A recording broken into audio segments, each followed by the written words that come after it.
Hoje nós vamos falar sobre desenho e pintura.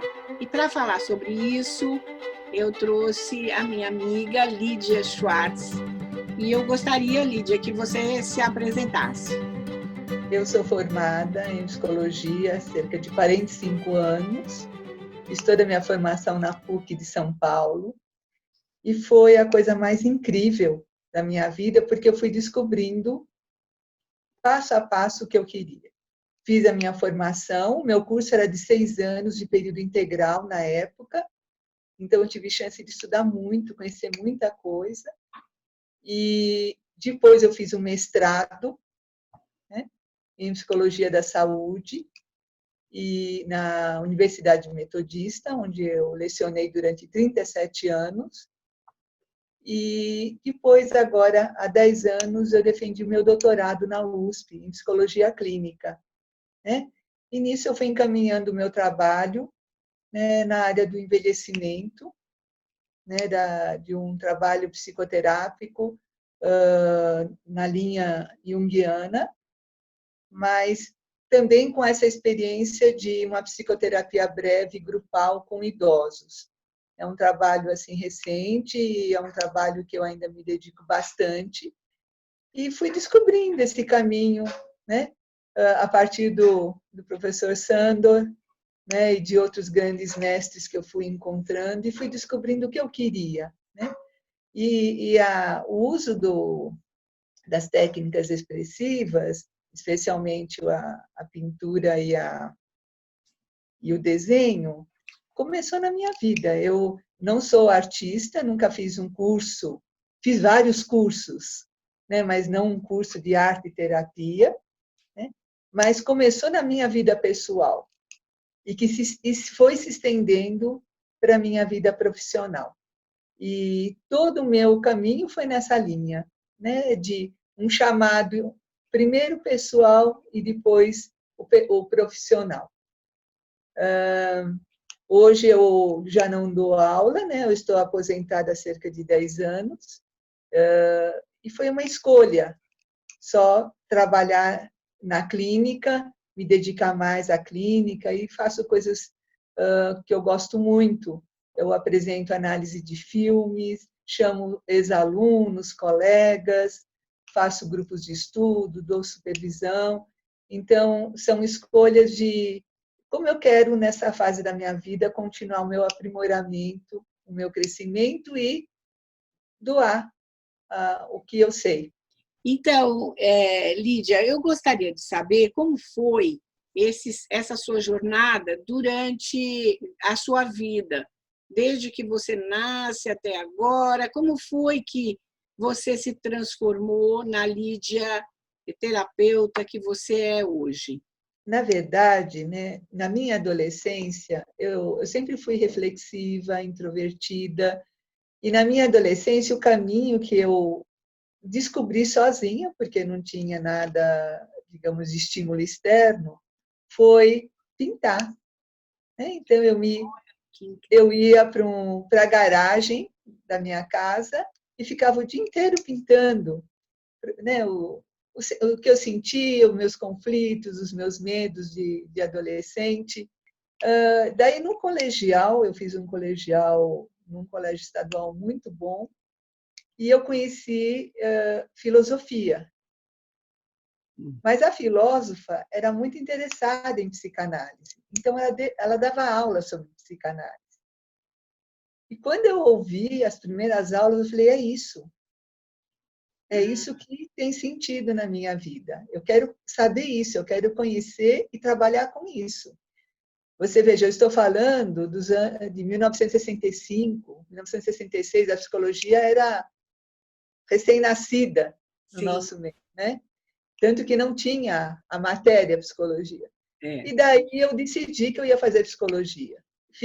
Na época não tinha nem cursinho, o cursinho era para medicina, eu fiz cursinho para medicina e foi um desafio, porque a área de ciências exatas eu não sabia nada, eu estava fazendo clássico na época, que era todo voltado para as humanas, então foi um desafio também, e entrei na PUC, que era o meu sonho, eu queria a PUC. Durante o curso, era um momento muito difícil, né, econômico e tal. Sim. E eu fui motivada para eu ganhar bolsa para fazer meu curso, eu fui motivada a começar monitorias. Então, com as monitorias, eu sustentava o meu curso. E aí eu fui aprendendo também as técnicas projetivas gráficas. Eu fui encaminhando, fui conhecendo. No final do curso, eu já dava aula sozinha, praticamente, né? Foram quase 4 anos de monitoria de todos os níveis de avaliação psicológica, né? Daí eu fui conhecendo Rocha, né? Com os melhores professores de Rocha que nós tivemos, os pioneiros, né? Vendo a riqueza das imagens projetadas. Então, eu fui juntando, né? Porque no segundo ano eu conheci Jung, e eu falei, é esse o caminho, é nisso que eu acredito, é isso que eu entendo para a minha vida. Então, eu fui fazendo as monitorias na área de avaliação psicológica e avaliação, a parte das técnicas projetivas, e comecei minha terapia na linha junguiana. Na minha vida, começou primeiro na minha vida de novo, né? Eu não conheci Jung teoricamente primeiro, eu conheci na minha vida. E daí fui, né? Quando chegou no último ano, no penúltimo ano, o curso passou a ser modular, né? Com módulos, deixou de ser um curso estruturado como era o meu.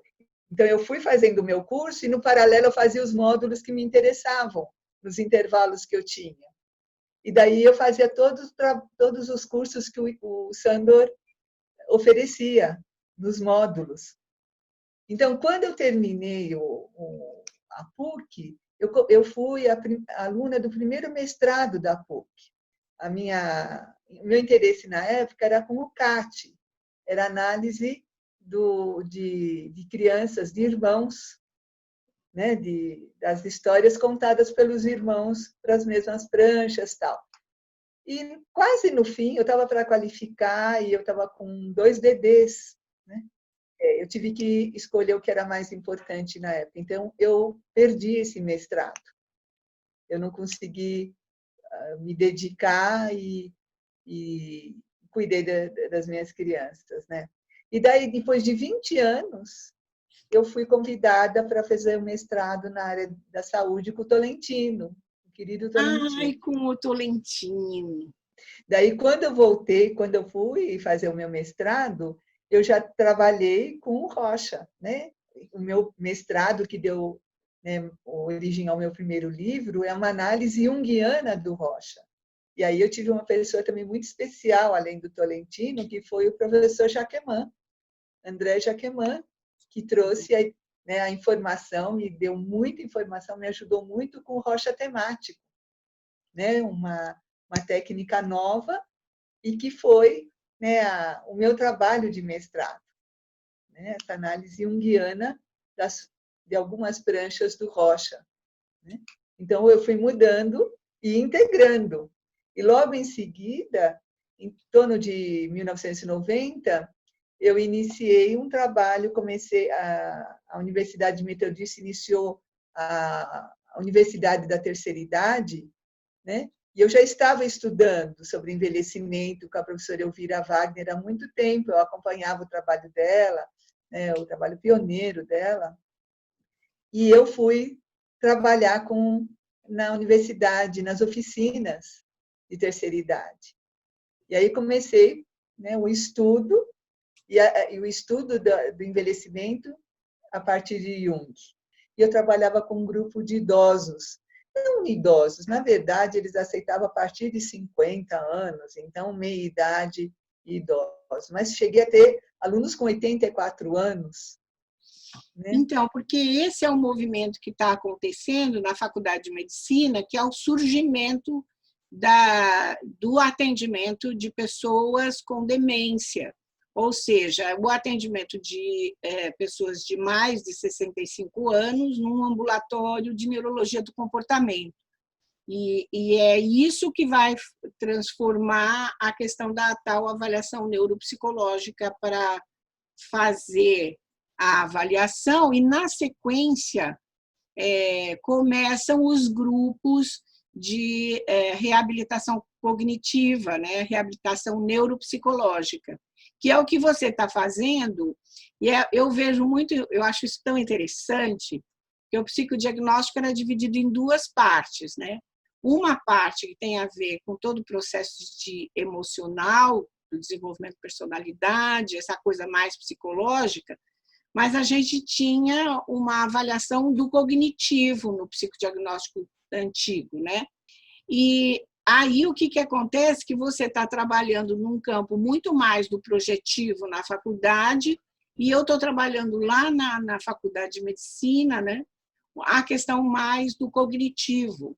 E esse cognitivo, então, em 95, quando o Damasio lança o livro, começa a fazer uma ponte com o emocional. E hoje a avaliação neuropsicológica ela tem essas duas partes. A parte Dá para separar, né? da elaboração do emocional e do cognitivo. Nem podia ser diferente. Sim. Então, e aí, do seu primeiro livro, do que você faz com o Rocha, depois você dá um segmento. Isso. O meu segundo livro foi assim dedicado aos meus alunos, porque eu percebi a dificuldade de dar um curso introdutório de Rocha em um semestre. E daí eu percebia que os alunos e os livros de Rocha eram muito densos, muito pesados para um curso de um semestre. Daí meu segundo livro foi sobre um curso introdutório de Rocha, onde eu fui pondo o essencial da teoria com exercícios para ver uma prática constante, né? Então foi para os alunos, foi um trabalho dedicado aos alunos, né?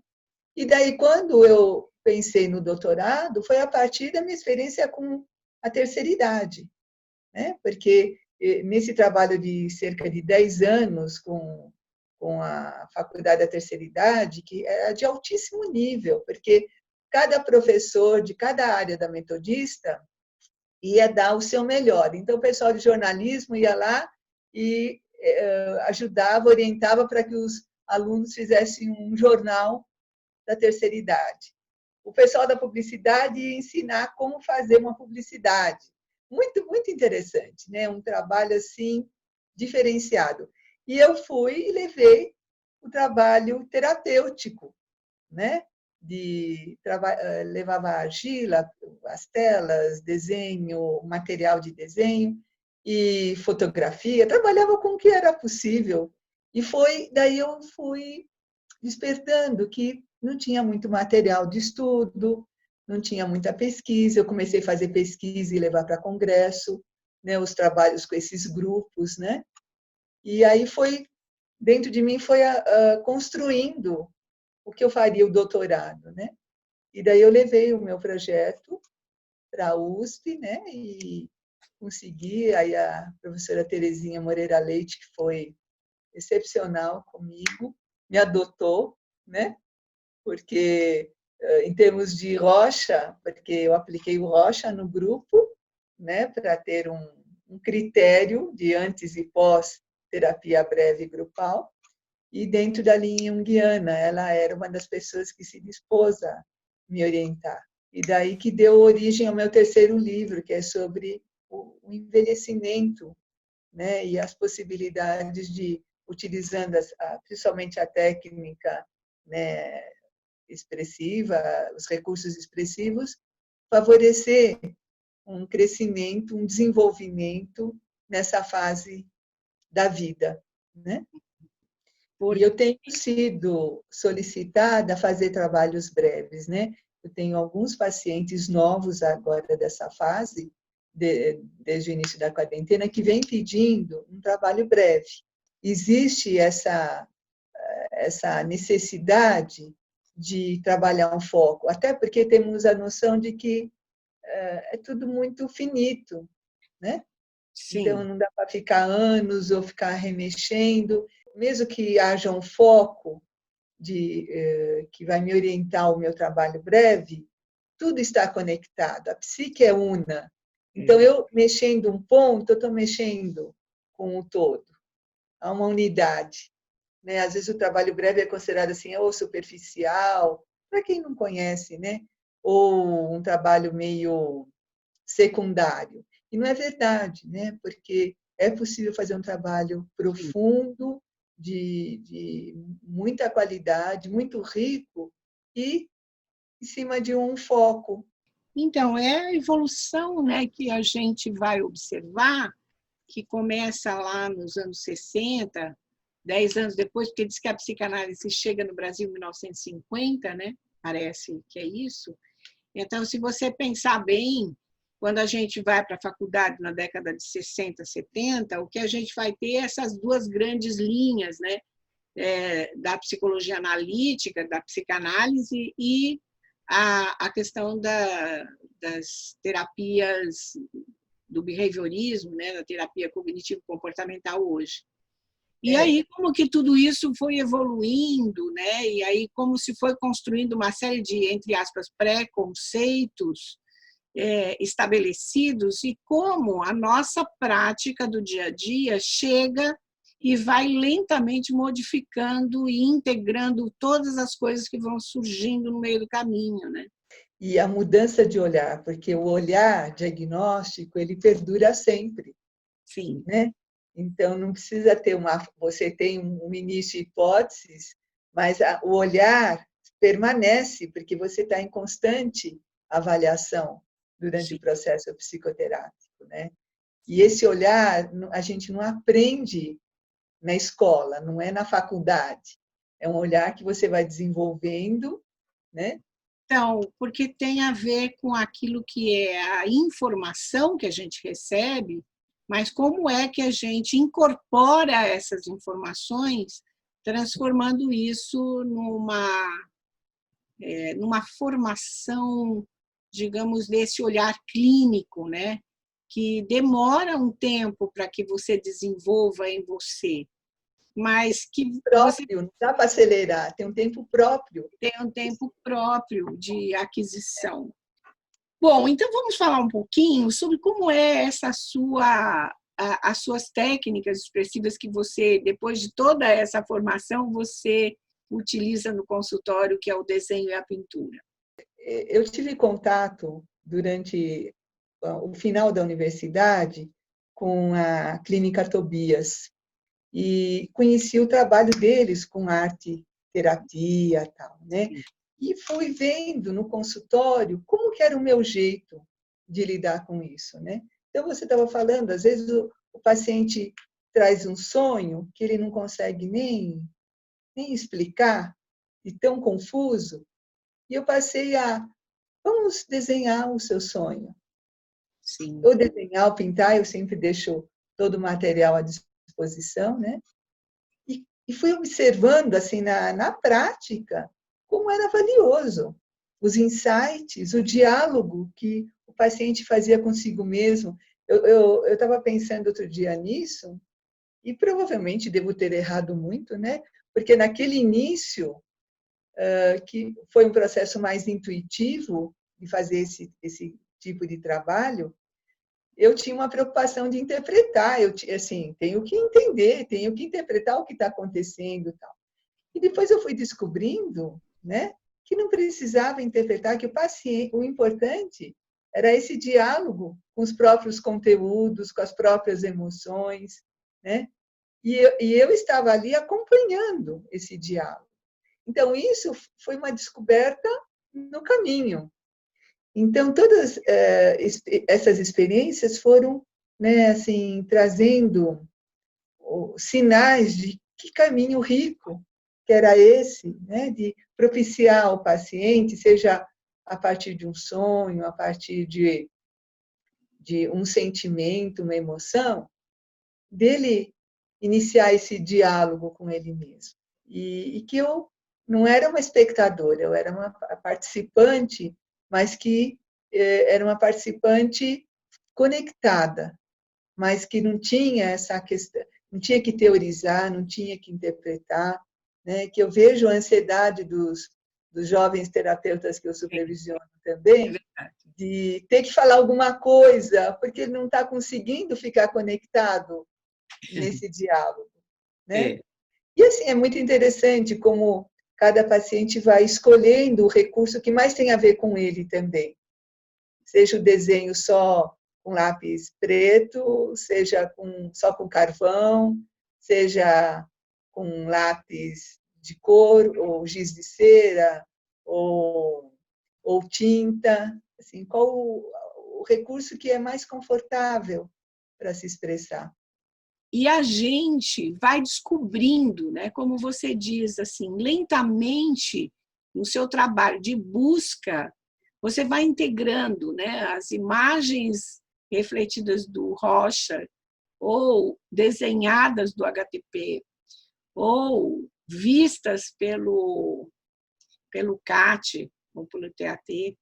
E como tudo isso lentamente vai transformando a gente para olhar e observar sem encostar e deixar que o paciente se expresse por si mesmo aquilo que tem dentro dele, como que lentamente esse é um longo processo nosso, né, de permitir que o outro encontre seu próprio caminho e você ser só o testemunho disso, a testemunha disso, né?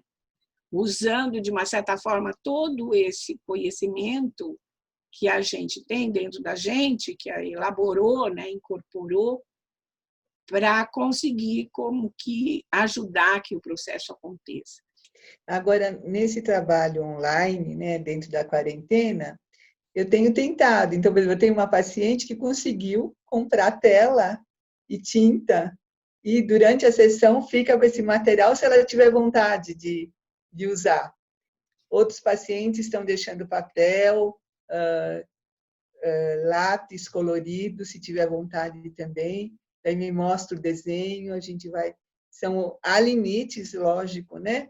Mas Sim. eu vejo nos pacientes que já estavam em tratamento uma abertura para continuar esse trabalho em casa, né? Eles estão levando isso para a vida deles literalmente, né? Então, a gente pode ver o quanto que isso pode ajudar, né, no processo de ansiedade, de depressão, né? Nesse momento da pandemia, né? Eu tenho estimulado muito o trabalho né, com as mãos. Eu acho que é um caminho sempre, né? Sim. Esse caminho da expressão, né, através da arte, né, independente de qual arte, né? A expressão ela equilibra. Então, para a gente concluir a nossa entrevista, eu gostaria que você fizesse uma contribuição, deixasse um recado, digamos, para finalizar essa nossa conversa. O que eu aprendi para a minha vida, no meu doutorado sobre envelhecimento, é uma prática que eu tenho até hoje. Soltar o que não é essencial.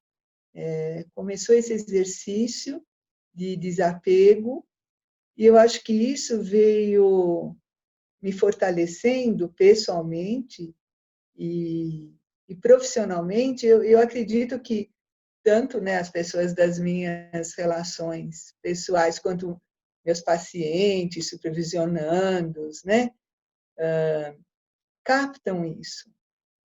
Porque é uma verdade que eu tenho exercitado. E tem uma ideia do Jung que eu descobri no meu doutorado também, que é assim, né, que na nossa vida é um instante entre dois mistérios, Sim. o nascimento e a morte.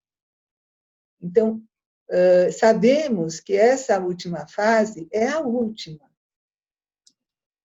né? E viver a vida é nos preparar para viver a morte. A conexão é direta. Então, não pode deixar de prestar atenção no que é essencial para viver esse instante que é a nossa vida.